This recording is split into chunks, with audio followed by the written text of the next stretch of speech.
Hi, Chris, nice to meet you. Nice to meet you. I actually think I rented from one of your apartments in Des Moines back in the day. That's my family. I've never worked there. Oh, have you? Okay. I recognize the name. Yeah. Same family. So we were just talking a little bit from the beginning here. So, I've never run for office. I've never been a politician. So everything I've ever done, we just try to get results by working with people. Focus on what unites people rather than what divides people. It's pretty easy to find out what divides us today. It's a lot more important to find out what unites us and actually get results. But I also think I want to be the governor. This is my third value, that leads with his heart. I want to put people first in our state. All of you, all the people in our state are by far our best asset, always have been. And we need to invest in our people rather than all these wasteful giveaways. So that means it's the support and respect that people deserve, the education, the job training, the health care that people need to reach their potential. And we need to put the budget behind those priorities. And you look at Governor Reynolds, and she talks about the importance of education. She talks about mental health care, but she underfunds and reduces funding for education. So obviously it's not a priority. And she puts no budget money behind mental health. So that can't be a priority. Well, I don't think that's what we need. I think we need the budget behind the right priorities. For me, it starts with quality lifelong learning for everybody. We need to start with preschool, making sure all 4-year-old kids have fully funded preschool in our state, because we don't have it today. And that's the best thing we can do for long-term opportunities for people, is invest in fully funded pre-K, every kid gets started the right way. We need to fully fund our K-12 public schools. We need to make college affordable. All of these things are possible if we stop that $160 million annually in wasteful corporate giveaways. And we need to have job training at every single high school around our state. We don't have it everywhere. I mean, so young people actually can have a choice between not getting any higher education, paying a lot of money, and borrowing a lot of money to get a higher education, or going to get a real skill or a trade that they can go out and get a good job with. And then have opportunities to come back and get retrained as the skills requirements go up. So my second important priority is what I call healthcare. It seems kind of obvious, but every Iowan needs access, deserves access to quality, affordable healthcare. We have to not get it in the state. The privatization of Medicaid is a disaster for individuals, for the providers, and for our state. And we've taken away the funding for Planned Parenthood. This means 15,000 people. All of a sudden they're denied access to a doctor of their choice, and they got to go find a new doctor. And it may not be within, even 200 miles of where they are. At the same time, mental health is not getting any real support, any funding. It's just getting a nice law that doesn't have anything behind it. It needs leadership and it needs funding. My wife was approached by Broadlawns General Hospital just up here in Des Moines 6 years ago. They came to my wife and some other people and said, look, we have mental health patients in our hallways and emergency room in beds with no place to put them. And it's backing up all the time. So can you help us? So yeah, we decided we would help them. And we started working with a bunch of other people. And 5 years later, what do you see? You see a 50% increase in mental health beds and 2 new psychiatrists. So they actually can take care of people now, much better than they could before, and a lot more people.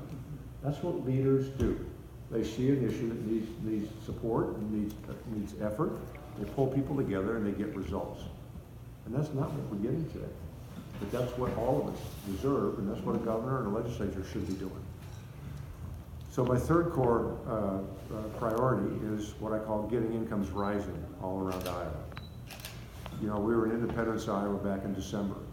Table just like this, just a few more people. The guy said, we haven't had any personal income growth in our community here for 5 or 6 years, which is not a surprise, because that's about what's been true around our state. And then just this last year in 2017, Iowa had the second lowest personal income growth in the country. Out of 50 states, we were number 49. So clearly the economic approach of this governor and legislature is not working for people. And I have a different approach. Rather than giving tax credits to the apples of the world, who give us 50 jobs for 20 million in tax credits and don't bring any supply chain or any other ancillary development with them, I want to start investing in our state, investing in our people. so we can attract higher quality jobs that pay higher incomes. So to do that, we need to restore collective bargaining, and we need to restore workers' compensation rights. So whether it's state workers or whether it's school teachers all across our state, their wages and their benefits are protected, and we can have an opportunity for that to grow. We also need to raise the minimum wage in our state at the state level, and we need to allow cities and communities, like some did last time, to go higher if they want. We don't all have to have the same level of minimum wage. That's not something that businesses require. They may say that, but I used to run a statewide business at Yonkers, an Equitable Life Insurance Company, thousands of employees, 19 different locations in Iowa. You don't need to have that the same. There's plenty of state laws that are different wherever you are. So that's not an issue. We also need to give people the education and job training and the health care that they need in every community so they can qualify for higher quality jobs, and we can recruit for those higher quality jobs because we'll be back to number 1 or 2 like we used to be in quality of education, right? You can remember that. Now we're in the middle of the pack. It's harder to recruit good quality jobs when your education is not distinctive anymore. But we also need to invest in infrastructure. Carroll, Iowa, I've been there 4 times now, and every time I hear, we don't have adequate roads to be able to attract new jobs, new manufacturing jobs. And other places you hear, well, we don't have enough housing to attract new employers because there's no place that people can buy a house that they want to live in. Other places, they say, like when we were in Storm Lake, a young student there, a senior, she's got a job at PayPal, which is a technology company in San Francisco. So I said, if you could have, what is your high-speed internet like here at Storm Lake? I said, well, not very good. Well, if it was really good, could you do your job for PayPal right here rather than moving to San Francisco? And she said yes. So the point is, if we just make these kind of investments, we can keep a lot more people here, we can attract more people here and get higher incomes. Everybody benefits. It's just a matter of being smart about how you use economic development money and what are your priorities. So I want to restore opportunities and stop reducing them in our state. Because I think if we invest in people and we invest in our state, we can grow our state the right way so that everybody can benefit. And Winterset, Jefferson, Carroll, Des Moines, Harlan, Iowa, all over the state. We just are smarter about what we're doing. Including Maxburg, Patterson. Bevington. There we Bevington. go. Yeah. I think the little ones in the Yeah. rural area as well. Yeah. I think it's big for, I guess, younger generations. I know most people my age or a little younger, if they graduate college or anything else, it's like they're most likely leaving the state, like you said. It's like Certainly they're not, leaving a lot of towns. unless it's especially rural, but it's pretty much Des Moines, Yeah. Iowa City, Quad Cities somewhat, but those are kind of the big ones, and that's And it that's doesn't kind have of to about be it. that way. It doesn't have to be, no. And all the parents don't want it to be that way, No. and so, but we just need to be willing to make investments in rural Iowa. We're not doing that. And Yeah. we haven't been doing it for 8 years now. I think if when I was in high school, if they would have educated us more on even what your potential income could be from learning a trade, or like things like that. It's like you learn that in retrospect. I have buddies that work at Quaker in Cedar Rapids. Yeah. 3 years there, you're making almost $35 an hour.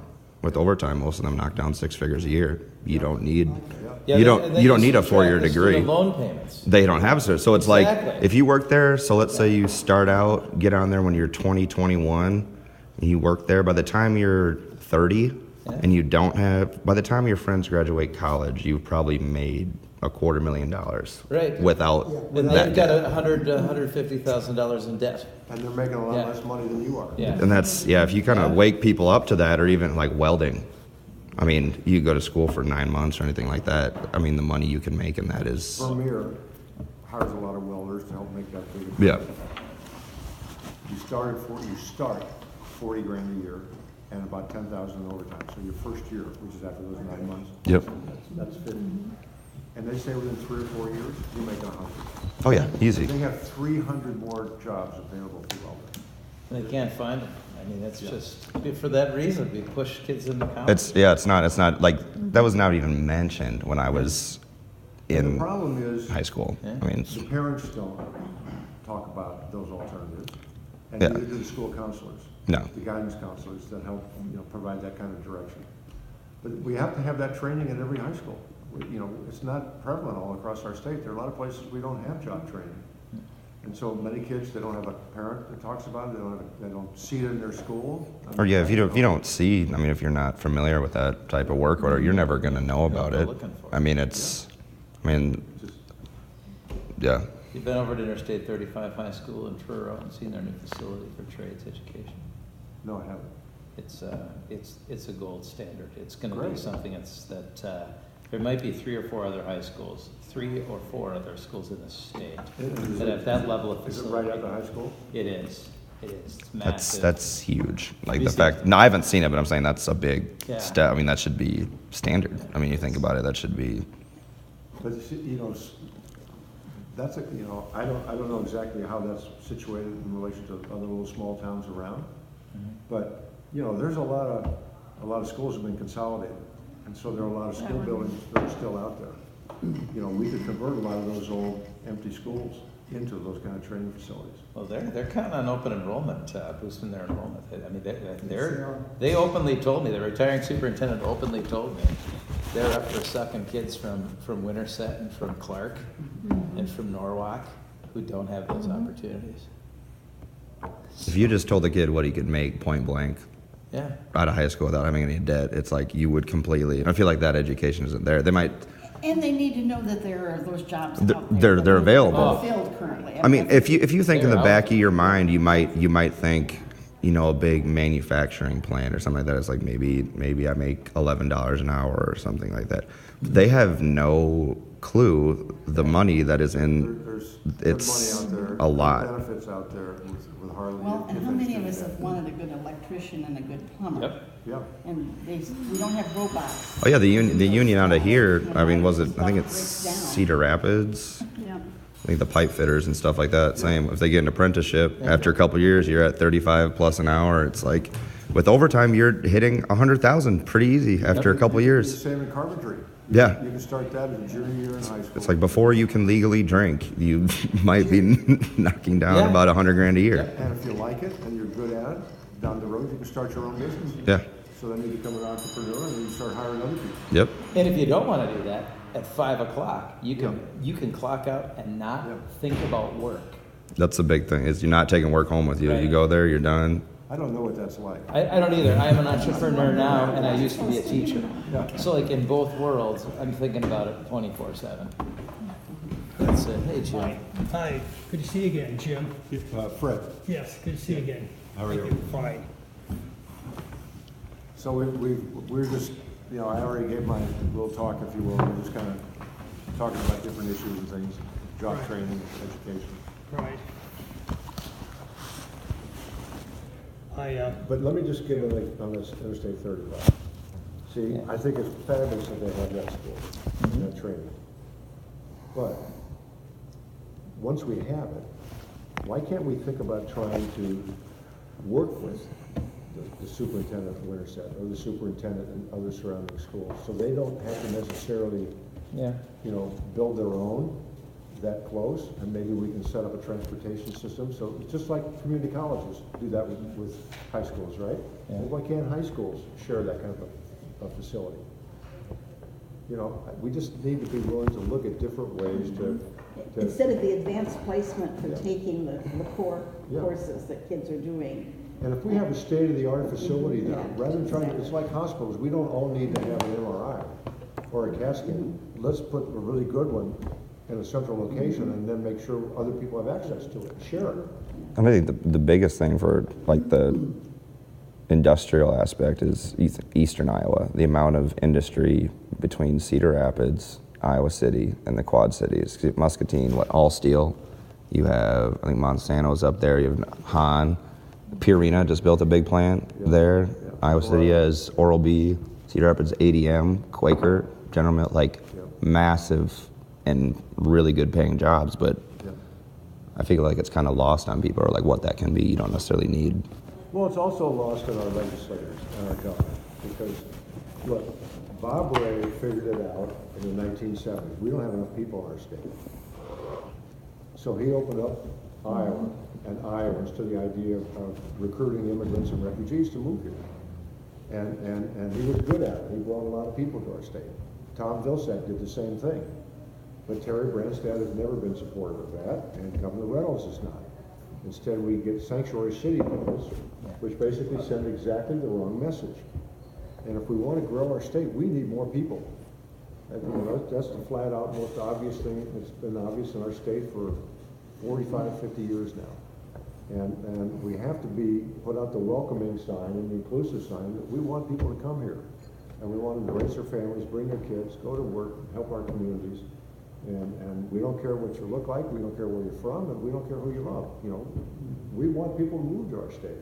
And all the ones who come with a heck of a lot of gumption. Yeah. For doing hard work, good work, and supporting families. Yeah. They pay their taxes, they follow the rules. I mean, that's the other part that just makes me angry. The people in Storm that- Lake, their high school, their grade school is filled up.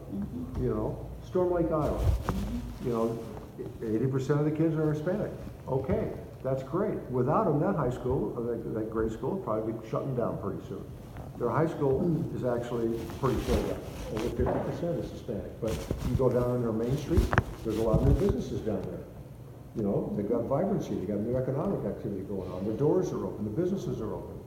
You know, we need to be encouraging that kind of support and that kind of activity. And that's a lot of the infrastructure. In Muscatine, it's predominantly Hispanic. Yeah. And that's right. I mean, that's a lot of the businesses there, everything, and that's. And they're not taking other people's jobs. The No, Winterset it's- development that's- site has 60,000 jobs open in our state today. So nobody's taking somebody Yeah. else's job. No, I agree with that. No, it aims like it's the lowest unemployment in the world or something, right? That's okay, that's an exaggeration. Lowest unemployment, or Story County is the lowest unemployment. What was that stat? Did you hear that stat? They have 1.4% unemployment in Ames. Yeah, well, our state has record unemployment. They couldn't find another metro area Yeah. where that was the case. I have a question. Just so you know, yeah, there's go. another side to Ames. It also has close to 30% poverty. Mhm. Okay.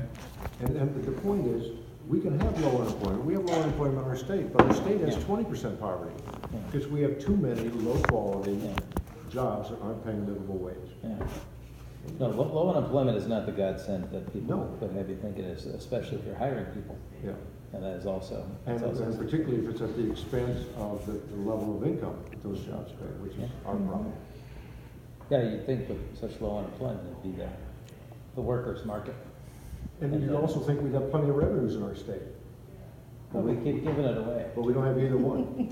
So this 160, you used the stat, 160 million. The wasteful corporate giveaways. Yeah, where? Where is I want to keep tabs on that figure because that's something that bothers me an awful lot. So is that real money? Is that real dollars that was dispersed, that was distributed, not like lack of revenue? No, that's real money. It's actual money that was handed out. It's handed out every year. When I was in charge of economic development, I was asked by Culver to sit on a tax credit review panel. So we looked at all the individual and corporate income tax deductions, exemptions, credits across the state, and there's a lot of them. And the recommendations that we made then for changes would have saved that 160 million on an annual basis. So where it comes from is, let's take just take a typical tax credit. If it's costing the state $1 to give you a tax credit, and the value of what you're giving us with higher revenue or higher employment or higher wages is 50 cents, then why would we continue? But on the other hand, if we're giving you $1 and the value is $2, then we want more of that. And so we recommended that the ones that weren't creating value for us should either be reduced or eliminated, and some of the others expanded. We also said every single one should have a cap so they don't just grow like topsy, which is what's happening. And there should be a sunset. So the legislature has to look at them, periodically and say, do we really want to keep doing this or not? You don't just let it go forever. 160 million a year in that stuff. So one example, it's called the Research Activities Tax Credit. That's a tax credit that was originally for small businesses that couldn't afford to hire PhDs because they were in the research business. And PhDs are expensive. So the reason it was a refundable tax credit is that, you know, they typically didn't make money, and they needed cash to pay the salaries to the PhDs, so that's why it's refundable. So they didn't pay income tax because they didn't make money. The state would write them a check to help pay the cost of the researcher. It's a good way to grow, you know, Kemet Industries. Anybody heard of Kemet Industries? I'm going there tomorrow. That's how they got started, with that kind of activities. It's very research intensive. So that makes sense. But that was decades ago. Now, it's totally dominated by a few very large companies, which are good businesses, employ a lot of people in our state, you know, like a Pioneer, like a John Deere, Monsanto, but they don't pay any income taxes in Iowa. So instead, there's about a dozen companies that we write, this last year, $43 million the state did in checks. The companies that didn't pay income tax. So we wrote $43 million in checks, and that's just the research tax Yeah. credit. So what you do, just for that one, so what you do is instead, you make it a deduction. So if they just run their business in a way that doesn't put all their expenses in one place and their income in another, because they do business in a lot of other states, they just, you know, report on a normal basis here, they pay some income tax, they get the full value of the deduction. So they could still offset, you know, a lot of that income tax with the deduction. But the state would save that $43 million. And we could put it in education and healthcare or And the available housing. 43 million is just the research Yep. tax credit. So I just want to confirm that that $160 million figure is not received tax. Those are checks that go out. No, it's not all checks that go out. That's, Okay. in that case, it's checks that go out. Other cases, it's deductions that we shouldn't continue, or it's exemptions that we shouldn't continue. But either way, it's money that's coming into the state, collected as revenue initially, or it's checks that go out. If it's money that comes into the state, we give it away in an exemption or a deduction. So it comes in and then we put it out in wasteful ways. Or it comes in and then we give it away as a check. So what's the number for the checks that go out? I don't have the full number, I just have that one. I mean, I don't know that exactly, because there are some other refundable tax credits that we had changes on. I The biggest asked is by far that one. I ask because I have the privilege of moderating our local legislative forums. And our legislators, our Republican legislators, often get the question about that. And the rebuttal is always, that's not checks that go out, those are deductions, and if we took them away, they might not be here. It's not even money that we would necessarily get. It's not checks that go out. There's an amount that goes out in checks, but it's not that. And so I said, well, Senator, here's my card. Will you please email me what that number is? And he said, sure, and then he never did. Which, So you could go on Google and look for the Tax Credit Review Panel in 2009/10, directed by Governor Colbert. And it's a public document. And you'll see there, in that year, it was 25 million. Because there's no caps, now it's 43 million. But in that year, that 25 contributed to the 160. And they're absolutely checks, because I went to the legislature as head of economic development, tried to change it. Yeah. And nobody wanted to do it. I know there are. I want to win this argument. Yeah. I want to be able to help people see how much money we're directing here that we could direct there. You know, our senator made a point at the last forum about how the what's the fancy word they use for budget cuts and not giving people the money they were promised? De-appropriation. Yeah. Let's just talk about the amount of money we're de-appropriating. It's tiny. It's $40 million. That's nothing. And so I want to be able to say, well, if it's nothing, if this 160 million or 43 or whatever it is, if that is also nothing, then let's get rid of that so that we don't have to go to individual departments at Iowa State University and say, every single curricular thing that you had planned for the next 3 months, you have to cancel because there's a legislator saying, it's nothing. 5 months of building. It's nothing. Yeah, exactly.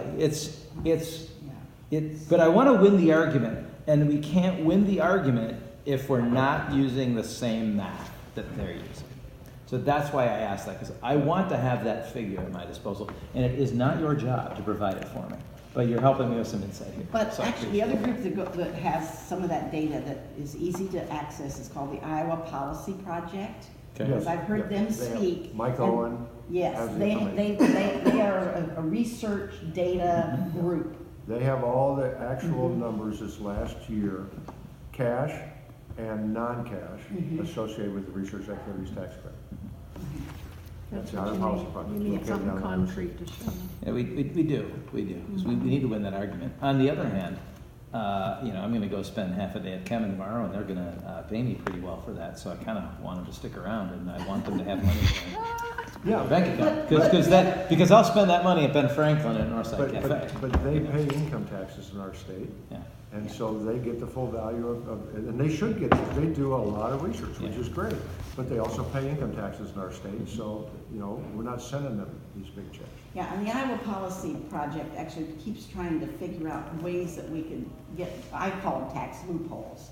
Because there are also things like John Deere makes cotton pickers in Ankeny or wherever, someplace. And those cotton pickers aren't used here. So they're all shipped to someplace else where they grow cotton. And the taxes that are on those machines are never accounted for here.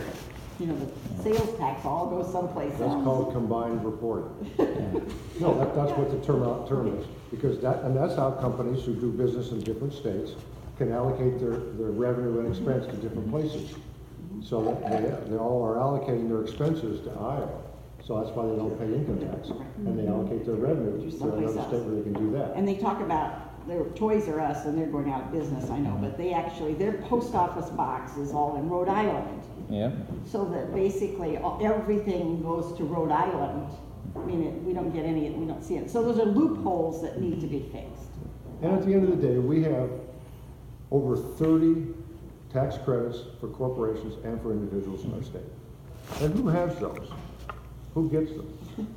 The big guys. It's the people that can afford fancy accountants and big lobbyists, and everybody else pays the higher rates, because those guys get the lower rate, and everybody else is subsidizing them. So we should have tax reform, and we should level the playing field. So we get rid of a lot of those things, and everybody pays the same rates, and then they could be lower rates. And I really think the idea that you said earlier related to sunsetting those. I mean, I think people getting started sometimes deserve a break, but Absolutely. it doesn't Like need Kevin. to stay on the books for 30 years. Right. Yeah. John Deere doesn't really need a $23 million check. Well, that's the other part of it, is we don't have any data. It's just guesswork and threats, not threats, but you know what I mean, like an athletic team. You better build us this stadium or we're leaving. We don't really have the data that show exactly what the return on investment is. It's Iowa Policy Project. it's IDED. Yeah, we do. Do we? When I was at Economic Development, we had an economist there who worked with economists from Iowa State and University of Iowa, and they developed a formula. And we're ignoring it now, aren't we? Well, The legislature is ignoring it now. First of all, when he retired, he was never replaced at the department. Department of Revenue used to also have people who did what I called that fiscal impact analysis and gave it to the legislature. Most of those people, because they've downsized Department of Revenue, are gone. So there are no people there to do that work. And the legislature, in this tax bill, they're not asking that question. No. They want to get rid of the historic district tax credit. They haven't done the analysis to determine whether it's a good tax credit or not. They just said, well, that's one we can get rid of. Right. I mean, Yeah. they haven't looked at the research activities credit and said, well, we should keep it or change it or do nothing. Exactly. They're just rushing in to change their taxes so they can have something to campaign on. Yeah. And it's very risky for our state. Oh, especially the Senate plan. Yeah. I intended to stand in the back of the room and drift out at 5 o'clock because I have some other things on my agenda, but instead you'll have to watch me get up from the table. Fred, thank you very much for coming. Good luck to you. Now watch Thank it, you he's very gonna much. drift. He's gonna drift. I was thinking that, when they talk about, they're not funding higher education at the level they should, and you're gonna lower your taxes, well, if they have to pay more in tuition, then what have they gained? Yeah, so those families and those students are essentially paying higher taxes. Yeah, it may not be in taxes, but it's in higher tuition. Yeah, exactly. If those guys want to save money, if you want to save money, let's shut down the 3 state universities and the 15 community colleges. You'll save a lot of money. Of course, nobody would be educated in Iowa. They go out of state for higher education. I mean, if they're worth having, they're worth funding. Right. You know, I've never seen any organization, nonprofit, public or private business, that can become more successful by constantly downsizing and reducing. It just doesn't work. the thing that really You have to be willing to invest in your business. Otherwise, you shouldn't be in that business. If you're not willing to invest in your state, then you're right. Shut down the universities, Tell people to move to a different state. It isn't going to work. I always hear this phrase, you can't solve a problem by throwing money at it. I know this gets me, that whether you're a political party or whether you're a church or you're Boy Scouts or the Girl Scouts or the University of Iowa, or everybody wants money. I told my pastor, if I ever heard him say that, then you're not going to get any money this week. I mean, if the money doesn't mean anything, fine, you won't get anything. You can solve a problem with a lot of good common sense and making wise investments for the future. But that's really a phrase that really annoys me. I've had, I had a lady call me who was a Republican, was running for office, and I said, a lot of people say you can't solve a problem by throwing money at it. She said, I agree with this. I said, then why do you want my money? And she couldn't answer me. So why do we keep doing wasteful corporate giveaways? Yeah. That's not solving any problems. Right. I mean, otherwise we'd have higher incomes in our state. Yeah. Then what is it that in Waukee they're going to have 50 full-time employees? How many years are those 50 employees going to have to make to get this? What is it? $210 million. They're going to have to work an awful long time to even equal that. Yeah. It's like the fertilizer plant, Eastern Iowa. That's Yeah. the same issue. Yeah. Yeah, same issue. What is going on the credit unions being taxed? Well, what I think is going on is that, first of all, credit unions started originally associated with a company or a business or a community project, and some of them are still that way. The majority of them are. But there are a few very large ones that have separated themselves from the company, like John Deere, which is the University of Iowa, and they're out there on their own. And some have come into our state that actually are, matter of fact, the biggest financial institution in our state now is a credit union. So they've gotten to be pretty big and very sizable, and the banks feel the competition. And, Absolutely. And the banks are taxed for income, and the credit unions are not. So they feel that that's unfair. And I'm not saying who's right or who's wrong, but it's a competitive playing field now more than it used to be, and some people feel it's not a level playing field for taxes. What are some things the state of Iowa that you see or you would like to see that could create more revenue for the state of Iowa? Well, let's talk about wind energy. When I was at economic development in 2010, we had about 1,500 jobs. Now we have 7,000. The legislature wants to take away any incentives to have more wind energy. We already have the 4th best wind in the country for wind energy. We should continue to expand that. And those jobs pay much higher than the average income in our state. So wind energy, we could probably have. Those jobs are a little scary, I'll say that, but I've looked into it. I mean, you have to be willing to do it. Dealing with heights, climbing up to the top of them, the electrical aspect of it, being in that. But not all the jobs do. Not all of them are like We have that. a whole supply chain of wind energy. We Yeah. manufacture a lot of the components in different businesses in our state. We do a lot of the maintenance. I guess the maintenance, the technician jobs are a little So look at solar. too energy. high up for me. But We have the 14th best state for sun to create energy in the country. we haven't really dabbled in that at all, have we? I have about mean, 1,000 jobs in not solar. much. But you travel around Iowa, and I see a lot of solar arrays now on farms and in the communities. Matter of fact, I think in 97 counties out of 99 there is some solar development. But we could do a lot more. oh, And again, especially west of Des Moines. I mean, there's a lot of space, a lot of open space, and it's and you could have community solar so people can pool their resources to participate in it. But again, the legislature is trying to reduce the incentives to grow that industry. It just makes no sense. It's a natural asset we have. Biomass. Why don't we have E15 on a 12-month basis in our state? It's because the oil and gas companies don't want it. you know, so they want to reduce that, the amount of ethanol that's used. But, you know, we have, up in Emmitsburg, Iowa, there's a cellulosic ethanol plant that when I was at the Power Fund, we funded. That is almost at full capacity now, and that's not using corn, that's using corn stover. So it's not a food fuel issue. It's taking residue off the field that doesn't need to be there, and it's using that to create energy. That's a whole new opportunity to create energy in our country, and at the same time provide income to farmers. They're getting $60 an acre for their stover. Otherwise, it was worth nothing. So that's a nice deal it's like wind. It's a whole other source of income for people.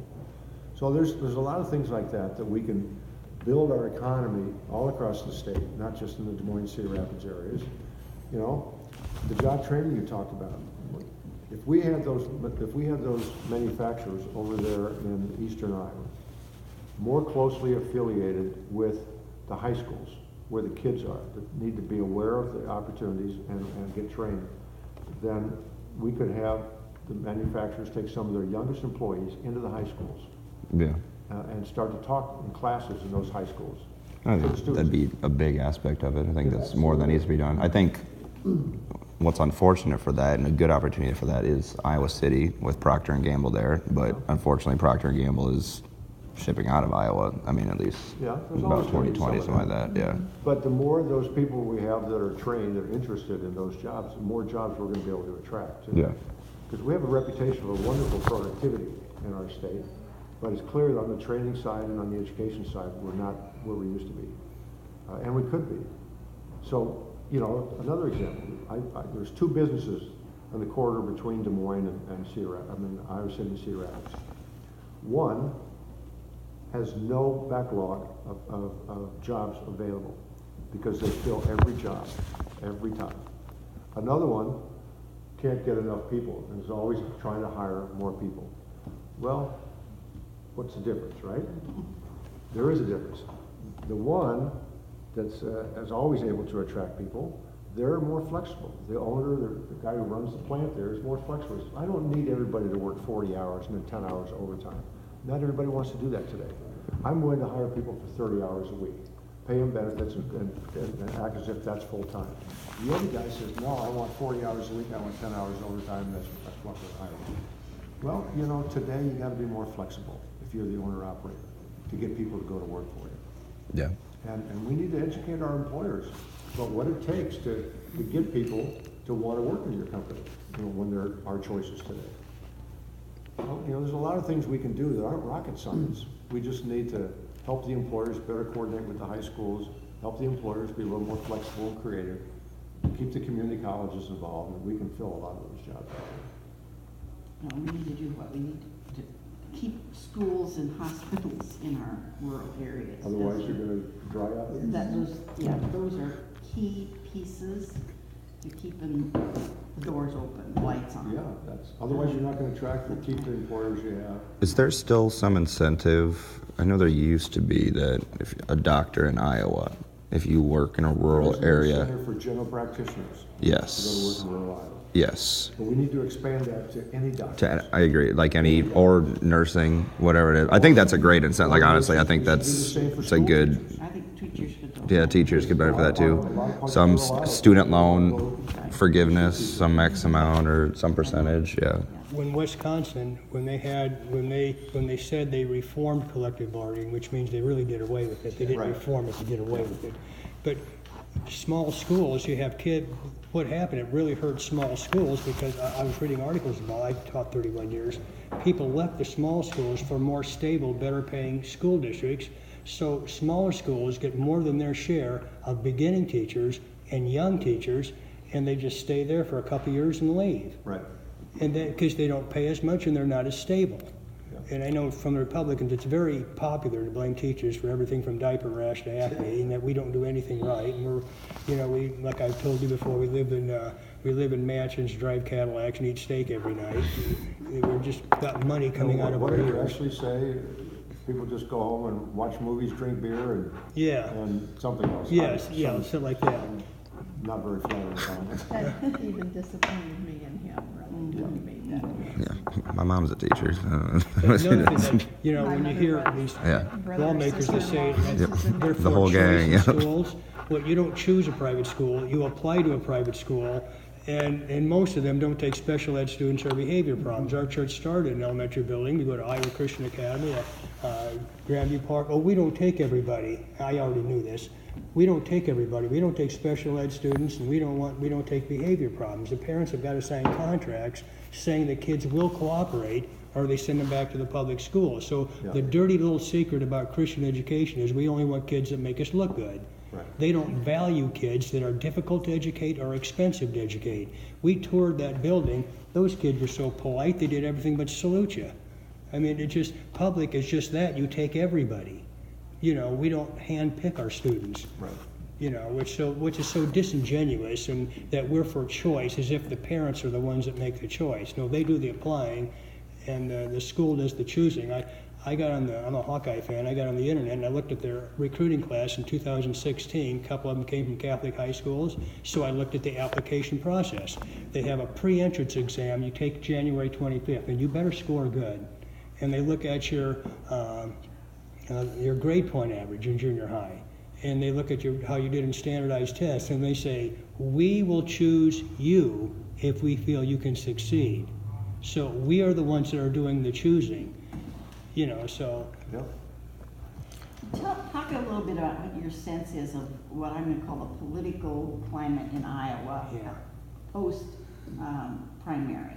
I have a real set of worries in my head about, I don't want Democrats to start fighting amongst themselves.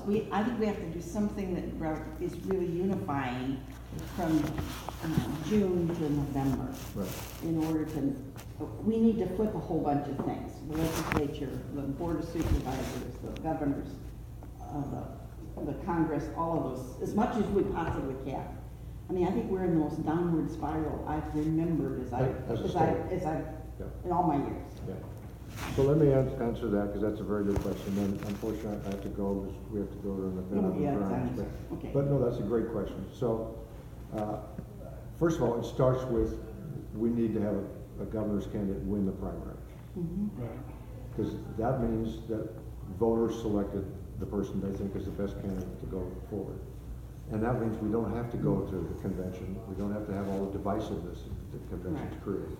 And we can get started working against Governor Reynolds on day one rather than waiting 2 weeks, which is a big deal. I know it is. And also, that'll make it easier for people to coalesce behind one person. Because that's what the voters chose. And we're gonna need to be together. And I think all of us as candidates for governor have said, whoever wins, we're gonna support that person. That's important. And we have a lot of good candidates. So we just need somebody to win that primary and bring everybody together. And then we need to work up and down the ticket to make sure that we can win supervisor seats and other seats all across the state. And that's going to take a candidate that can work statewide, and has proven that with organizational capabilities in terms of getting people to turn out for caucuses and conventions. And you know, we have some big events in Des Moines with big organizational challenges and the candidates that can appeal statewide, not just to Democrats, but to independents. Yeah, we gotta flip some of them. Yeah, because if Democrats don't win the independent vote, we're not going to win. Well, and I think this is the first time we actually have a pretty good chance of flipping a few of the Republicans. I mean, I honestly think Yeah. there are Republicans who are disenchanted right now. Yeah, we have quite a few They're not Republicans. out in public saying, I'm No. gonna Yeah. not vote Republican this time, but I think there's a chance. We just have to be positive and be smart.